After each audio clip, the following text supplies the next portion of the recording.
तेरे कूचे में मरने का इरादा करके बैठे हैं। भरोसा है मसीहाई पे तेरी इस कदर आका, हम अपने दर्द को हद से ज्यादा करके बैठे हैं। दुआएं मांग ले तू भी शहे बगदाद के सदके, सुना है आज वो दामन कुशादा करके बैठे हैं। दुआएं मांग ले तू भी शहे बगदाद के सदके, सुना है आज वो दामन कुशादा करके बैठे हैं। कितना हसीन जलसा गौसुल वरा है आज, चारों तरफ खड़े हैं अदब से मलाइका, चम्मा की सरजमीन पे जलसा सजा है। मौलाना आरिफ रजा साहब तशरीफ ला रहे हैं, मैं 10 मिनट के लिए उन्हें माइक पे बुला रहा हूं, वो आए और अपनी गुफ्तगू से नवाजें। ये नारा लगाए, नारे तकबीर, नारे रिसालत। जब तुम किसी के मकान में दाखिल होना चाहो तो सबसे पहले सलाम किया करो, मकान वाले को सलाम किया करो। तो प्यारे आका से प्यारे आका के सहाबा ने फरमाया, सहाबा ने अर्ज किया, या रसूल अल्लाह, ये तो समझ में आता है कि जिस मकान में मसाकीन हो, जिस मकान में लोग रहते हो, हम उसमें सलाम करें, लेकिन ये समझ में नहीं आता कि जिस मकान में कोई ना हो,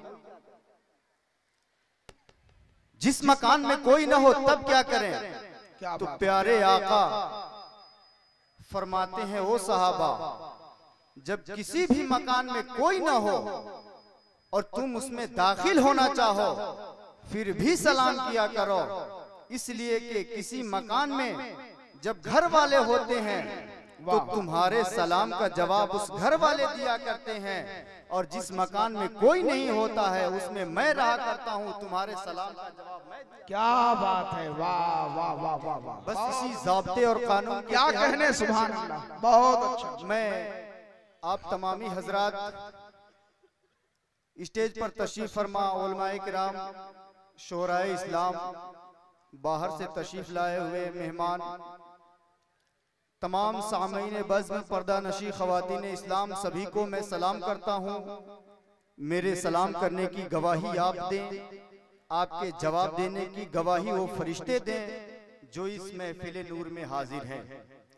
सभी को मैं सलाम करता हूँ। अस्सलामु अलैकुम व रहमतुल्लाहि व बरकातुहू। वालेकुम सलाम। दुरूद शरीफ पढ़ना है। दुरूद शरीफ पढ़ने के हवाले से सिर्फ इतना जान लीजिए कि कुछ हो या ना हो, चेहरे पे नूर जरूर होता है। क्या बात है, बहुत। तमाम नवाफिल इबादत में सबसे बेहतर इबादत दुरूद पढ़ना है। आइए हम और आप तेजी के साथ बारगाहे रिसालत माब सल्लल्लाहु अलैहि वसल्लम में दुरूद शरीफ पढ़ें। फ़क़रउस नबी सल्लल्लाहु अलैहि वसल्लम पढ़ें दुरूद शरीफ। अल्लाहुम्मा सल्ली अला सय्यिदना शफीअना नबीना मौलाना मुहम्मद मादिन जुदी वल करम व आलिहि व बारिक व सल्लम अलैहि सलातु व सलाम अलैका या रसूल अल्लाह सल्लल्लाहु तआला अलैहि वसल्लम। सबसे पहले मैं मुबारकबाद पेश करना चाहता हूँ अपने वालिदैन को, जिन्होंने तमाम तर कोशिशों के बावजूद, तमाम तर परेशानियों के बावजूद मेरी तरक्की के लिए इन्होंने बहुत कोशिश की। अगर मैं पूरी जिंदगी उनकी खिदमत करता रहूं फिर भी उनका हक अदा नहीं कर सकता। उसके बाद मैं मुबारकबाद पेश करना चाहता हूं उस अजीमुशान हस्तियत को, उस अजीमुशान शख्सियत को जिन्होंने आज मुझे इस स्टेज पर, इस माइक पर खड़ा किया है। अगर यकीनन जिन्होंने मुझे इस माइक पे खड़ा किया है, मैं उनको दिल से मुबारकबाद पेश करना चाहता हूं। अगर आप कहें तो उनका नाम जी जी जी जी जी जी जिन्होंने मुझे आज इस मकाम पे लाया है, उस अजीम शान हस्ती का नाम है कारी तुफैल अहमद साहब क़िबला। इन्होंने बहुत कोशिश की मेरी तरक्की के लिए। मैं इन्हें दिल से मुबारकबाद पेश करना चाहता हूं। अल्लाह इन्हें मजीद तरक्की अता फरमाए। उसके बाद इस जलसे के नौजवानान को मैं मुबारकबाद पेश करना चाहता हूं कि जो दामे दिल में दादे सुख ने इसमें हिस्सा लिया, अल्लाह उनके नेक जायज तमन्नाओं को कबूल फरमाए।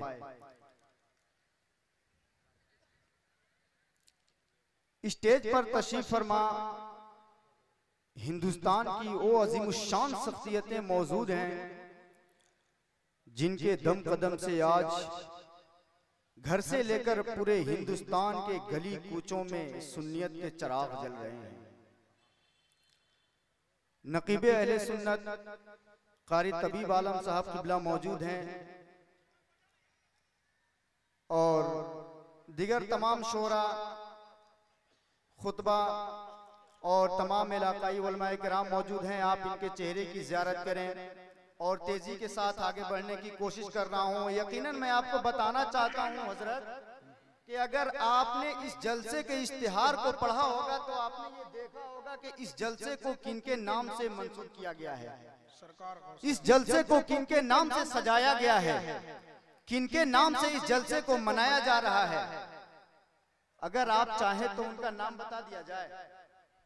आप सुनने के लिए तैयार हैं? आपसे अभी कई हजरत बहुत मुझसे कबल आए और आपको बहुत बोले कि आप लोग सुभान अल्लाह बोलिए, माशा अल्लाह बोलिए। इसमें इनका कोई बेनिफिट नहीं है, जो है सो आपका है, समझे ना। आप लोग सोचते हैं कि अक्सर वो लोग कहा करते हैं कि हम मौलाना साहब लोगों के कहने पे क्यों सुभान अल्लाह बोले। अरे मौलाना साहब का काम होता है आपको बोलना, मौलाना साहब का काम होता है आपको बताना। मौलवी आ बाशत के खामोश न सवद। तो आप यकीनन अगर सुनना चाहते हैं तो जान लीजिए इस जलसे को जिस अजीमुशान शख्सियत के नाम से मंसूब किया गया है उसी शख्सियत का नाम है सरकार सैयदना शेख मुहियुद्दीन अब्दुल कादिर जिलानी। सुभान अल्लाह, सुभान अल्लाह। आपके वालिद मोहतरम का नाम शेख अबू सालेह मूसा जंगी दोस्त है। उसी शख्सियत की वालिदा ताहिरा का नाम उम्मुल खैर फातिमा सानी है। तकरीबन आप 91 साल की जिंदगी इस दुनिया में गुजारे। जिलान शहर में पैदा हुए लेकिन आपकी शख्सियत की धूम आज पूरी दुनिया में मच रही है। यकीनन गौसे आजम फरमाते हैं कि अगर मेरा नाम किसी की जबान पर आ जाए तो उसका कमाल नहीं, बल्कि ये मेरी मेहरबानी है कि मैंने उसे अपना नाम लेने के लिए चुन लिया। यकीनन अगर आप सुनना चाहते हैं तो बहुत अच्छे बोलिए या गौसे आजम, और जोर से बोलिए या गौसे आजम, या गौसे आजम। सुने, हम बैठे हैं सरकार गौसे आजम की महफिल में, हम बैठे हैं सरकार गौसे आजम की याद में। हमने इस महफिल को पहले भी मनाया, आज भी मना रहे हैं और इंशाअल्लाह ताला सुबह कयामत तक मनाते रहेंगे। अब देखें गौसे आजम की शान क्या है, गौसे आजम का पावर क्या है, गौसे आजम का इख्तियार क्या है, गौसे आजम की हस्ती क्या है, गौसे आजम की शख्सियत क्या है, गौसे आजम का मकाम क्या है। अगर समेट कर कह दूं तो सिर्फ इतना जान ले कि गौसे आजम की शान क्या है, गौसे आजम का मकाम क्या है, गौसे आजम का वकार क्या है, गौसे आजम की शख्सियत क्या है, ये तो अल्लाह और उसका रसूल जाने। हम तो सिर्फ इतना जानते हैं कि गौसे आजम की वो शख्सियत है, गौसे आजम का वो मकाम है, गौसे आजम का वो मर्तबा है कि विलायत जब तक गौसे आजम के कदमों से न लिपट जाए, जब तक विलायत गौसे आजम के कदम से न लिपट जाए, उस वक्त तक कोई वली नहीं हो सकता है, उस वक्त तक कोई वली कामिल नहीं हो सकता है। अब देखें अल्लाह का यह बेहिसाब फजलो एहसान है कि अल्लाह ने हमें मुसलमान बनाया। माइक वाले साहब से गुजारिश है कि आवाज बहुत खींच रही है, इसलिए आप अपनी सेटिंग को दुरुस्त कर लीजिए। मैं बताना ये चाहता हूं कि हम अल्लाह के भेजे हुए उस अजीमुशान दौर में हम तशरीफ लाएं कि हमें और आपको सबको उस नबी के उम्मती कहा जाता है जो तमाम नबियों के सरदार हैं। और ये महफिल उस अजीम शान हस्ती के नाम से मुनक्किद की गई है जो तमाम औलिया के सरदार हैं। अब सुने, हमारे ऊपर यह अल्लाह का बेहिसाब फजल एहसान है कि अल्लाह ने हमें मुसलमान बनाया, अल्लाह ने हमें साहिबे ईमान बनाया, अल्लाह ने हमें साथ ही साथ सुन्नी मुसलमान बनाया। अब देखें, हम सुन्नी को, हम मोमिनों को ये जान लेना चाहिए कि हम गौसे आजम का नारा तो लगाते हैं, लेकिन कभी ये नहीं सोचे कि हम गौसे आजम का नारा क्यों लगाते हैं। हम गौसे आजम की महफिल तो सजाते हैं, लेकिन कभी हमने ये नहीं सोचा कि हम गौसे आजम की महफिल क्यों सजाते हैं। मेरे आका सल्लल्लाहु अलैहि वसल्लम के प्यारे दीवानों, जान लीजिए कि हम गौसे आजम का नारा इसलिए लगाते हैं कि गौसे आजम तमाम औलिया के सरदार हैं, गौसे आजम तमाम औलिया के सरदार हैं, बल्कि गौसे आजम खुद फरमा रहे हैं कि मेरा कदम तमाम औलिया अल्लाह की गर्दनों पर है। गौसे आजम इससे और आगे फरमाते हैं, यदि अला मुरीदी, मेरा दस्ते हिदायत मेरे मुरीदों पर ऐसे है जैसे आसमान का साया जमीन पर है कि कभी आसमान के साये को जमीन से हटाया नहीं जाएगा। जब तक आसमान का साया इस जमीन पर रहेगा उसकी कोई हकीकत नहीं है। लेकिन ये तो चैलेंज है कि गौसे आजम का दस्ते हिदायत हमारे ऊपर हमेशा रहेगा, हमारे ऊपर से कभी हट नहीं सकता है। गौसे आजम का दस्ते मुबारक हमारे ऊपर से कभी हट नहीं सकता है, हमारे ऊपर से कभी नहीं हो। मेरे मोहतरम बुजुर्गों और दोस्तों, मैं एक तालिबे इल्म हूँ, बहुत मुश्किल से मौका मिला है। बेअदबियां गुस्ताखियां तो होती रहती हैं, मैं कोशिश करूंगा कि बेअदबी ना हो। बहरहाल सुनते चलिए, मैं आपको एक हदीस शरीफ सुनाता हूं जिसके जरिए आप औलिया अल्लाह की पावर को देख रहे हैं, औलिया अल्लाह की शान को समझेंगे। सरकारे मदीना, राहते कल्बो सीना, अहमदे मुख्तार, नाइबे परवरदिगार फरमाते हैं कि रब फरमा रहा है, बंदा मुझसे करीब हो जाता है नवाफिल की बुनियाद पर, फराइज की बुनियाद पर, वाजिबात की बुनियाद पर, सुन्नतों की बुनियाद पर। सरकार फरमा रहे हैं कि रब फरमा रहा है कि जब बंदा मुझसे करीब हो जाता है और करीब हो जाता है और करीब हो जाता है तो मैं उसके कान हो जाता हूँ जिससे वो सुनता है, मैं उसकी आंख हो जाता हूँ जिससे वो देखता है, मैं उसकी जबान हो जाता हूँ जिससे वो बोलता है, मैं उसके हाथ हो जाता हूँ जिससे वो पकड़ता है, मैं उसके पांव हो जाता हूँ जिससे वो चलता है।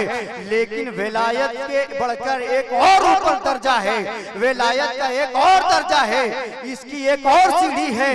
इससे ऊपर का दर्जा सुनिए, पहला दर्जा तो ये कि रब फरमा रहा है जब बंदा मुझसे करीब हो जाता है तो मैं उसके कान हो जाता हूँ, मैं उसकी आंख हो जाता हूँ, मैं उसकी जबान हो जाता हूँ, मैं उसके हाथ हो जाता हूँ, मैं उसके पांव हो जाता हूँ। लेकिन दूसरा दर्जा ये है कि अल्लाह रब्बुल इज्जत का इरशाद है कि जब बंदा मुझसे और करीब हो जाता है, जब बंदा मुझसे और करीब हो जाता है और करीब हो जाता है तो कान उसके होते हैं सुनता मैं हूँ, जबान उसकी होती है बोलता मैं हूँ, आंख उसकी होती है देखता मैं हूँ, पांव उसके होते हैं चलता मैं हूँ, हाथ उसके होते हैं पकड़ता मैं हूँ। और सुभान अल्लाह, अल्लाह का ये हज़ार करम नाज है कि अल्लाह रब्बुल इज्जत ने हमारे पीर, बड़े पीर, रोशन ज़मीर सैयदना शेख मोहिउद्दीन अब्दुल कादिर को अल्लाह रब्बुल इज्जत ने ये मकाम भी अता फरमा दिया, वो मकाम भी अता फरमा दिया, ये मर्तबा भी अता कर दिया, वो मर्तबा। वाह वाह वाह वाह, यह है गौसे आजम की शान, यह है गौसे आजम का पावर, यह है गौसे आजम के इख्तियार। Oh my dear parents, friends, listen my voice please. I want to say you, when सरकार गौसे आजम रज़ी अल्लाह ताला अन्हु come into the world, जब सरकार गौसे आजम इस दुनिया में तशरीफ लाए, जब सरकार गौसे आजम इस दुनिया में तशरीफ लाए तो उस वक्त जबकि आपका दूध पीने का जमाना था, आप रमजानुल मुबारक में कभी दूध नहीं पिए, आपने कभी रोजे को तर्क नहीं किया। आप तुलुए फज्र से लेकर गुरूबे आफताब तक कभी दूध नहीं पीते। ये बात पूरे जीलान शहर में फैल गई, पूरे जीलान में ये बात मशहूर हो गई। लोग आपस में मशवरा करने लगते हैं, लोग आपस में बातचीत करने लगते हैं, लोग आपस में सरगोशियां करने लगते हैं कि फलां सादात के यहाँ एक बच्चा आया है जो रमजान के महीने में तुलुए फज्र से लेकर गुरूबे आफताब तक कभी दूध नहीं पीता है। अल्लाह अकबर, इसके आगे कहते हैं और जब मगरिब की अजान होती है वो बंदा दूध पीना शुरू कर देता है, वो बच्चा दूध पीना शुरू कर देता है। लेकिन मेरे मुसलमान भाइयों, कुर्बान जाओ सरकार गौसे आजम की जिंदगी पर, सरकार गौसे आजम की तकवे पर के सरकार गौसे आजम ने दूध पीने के जमाने में भी कभी आपने रोजे को तर्क नहीं किया, कभी आपने रोजे को कज़ा नहीं किया, कभी आपने रोजे को नहीं छोड़ा और रोजे रखकर दूध पीने के जमाने में भी आपने रोजे रखे और हम गुलामों को ये पैगाम हक दे दिया। ऐ मेरे मुरीदों, ऐ मेरे गुलामों, सुनो सुनो, मेरा सच्चा आशिक वही है, मेरा सच्चा मुरीद वही है, मेरा सच्चा गुलाम वही है जो रमजानुल मुबारक का एहतराम करे, जो रमजानुल मुबारक के कद्र करे, जो रमजानुल मुबारक के। लेकिन आज हमारा हाल ये है कि जब रमजान का महीना आता है तो हम तरह तरह के बहाने लगाते हैं। आज 75% लोग ऐसे हैं कि अगर आप उनसे रमजान के महीने में पूछ लें कि भाई आप रोजा है, तो कहते हैं कि नहीं, मेरे पास फला बीमारी है, मेरे अंदर फला बीमारी है। कोई कहता है मेरे बदन में दर्द है, कोई कहता है पेट में दर्द है, कोई कहता है पेट फूल जाता है। अरे मैं पूछना चाहता हूँ, ये पेट सिर्फ फूलता क्यों है, फट क्यों नहीं जाता है? मोहतरम हज़रात, आप दुनिया की निगाह से बच सकते हैं, आप दुनिया में लोगों को ये गुमराह कर सकते हैं, उनसे आप झूठ बोल सकते हैं, लेकिन कयामत में जब अल्लाह तुमसे सवाल करेगा तो उस वक्त तुम्हारे पास कोई जवाब ना होगा, उस वक्त तुम लाजवाब हो जाओगे। मेरे मोहतरम बुजुर्गों और दोस्तों, मैं आपको बताना चाहता हूँ, मेरा ये पहला कदम है और अभी मैं अहले स्टेज से भी गुजारिश करता हूं कि बस 2 से 4-5 मिनट के अंदर मैं अपनी गुफ्तगू को समेटने की कोशिश कर रहा हूं। खामोश रहें आप। देखें मोहतरम हज़रात, सुने, आपको बार बार ये बोलने के लिए कहा जा रहा है कि सुभान अल्लाह बोले, आप लोग बोल क्यों नहीं रहे हैं? सुनने का मन नहीं है, बैठ जाए, तकरीर खत्म कर दिया जाए। अरे भाई, इतनी मेहनत के साथ इस जलसे को सजाया गया है, इसका कम से कम हक तो अदा कीजिए। एक मौलाना साहब थे, तो उनको बुलाया गया एक प्रोग्राम में, जैसे हमारे यहाँ 10 मुहर्रम उल हराम को 10 रोजा प्रोग्राम होता है, इसी तरह हजरत को भी बुलाया गया। तो हजरत पहली दफा जब तकरीर करने लगे तो कहते हैं बोलो सुभान अल्लाह, कोई नहीं बोला, एक फर्द भी नहीं बोला। जब दूसरे दिन हजरत तशरीफ लाए, तकरीर करने लगे तो कहते हैं कि बोलो सुभान अल्लाह, कोई नहीं बोला। तीसरे दिन जब हजरत ने तकरीर करना शुरू कर दिया तो एक ज़ईफ इंसान उठता है और कहता है बाबू तुम्हार नाम क्या हुआ? यहाँ तकरीर भी तोहरे करेला हवा और सुभान अल्लाह भी तोहरे बोलना हवा। अगर आप कहेंगे तो हम आपका नजराना बढ़ा देंगे, लेकिन हम सुभान अल्लाह नहीं बोलेंगे। आप कसम खा लिया है सुभान अल्लाह बोलने के लिए, इसमें आप ही का फायदा है, बोलिए।